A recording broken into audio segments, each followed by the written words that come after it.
जगबंधु दास स्नातक महिला महाविद्यालयर छात्री मानक पचरामा। अच्छा भौणी, शिक्षार उद्देश्य चाकरी ना अन्य किसी?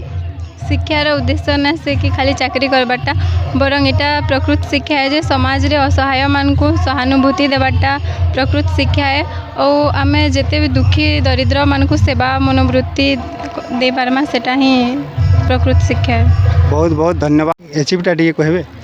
2022-25 शिक्षा वर्ष रे संबलपुर विश्वविद्यालय रे 9.08 पॉइंट रखी करी सर्वोच्च आसन अधिकार कर। बहुत बहुत धन्यवाद भौणी। मोर ना हूँ अर्चना साहू, मैं बरगढ़ डिस्ट्रिक्ट बरपाली ब्लॉक अहलापाली ग्राम। मैं जगबंधु दास स्नातक महिला महाविद्यालय रे मोर +3 पढ़ुली। आदे संबलपुर विश्वविद्यालय रे वर्तमान स्नातकोत्तर श्रेणी रे अध्ययन कर। बहुत बहुत धन्यवाद भौणी। माँ सरस्वती आहर विद्या दून बहुत शिक्षा क्षेत्र रे कला क्षेत्र रे भी बहुत आगे जाओ। धन्यवाद।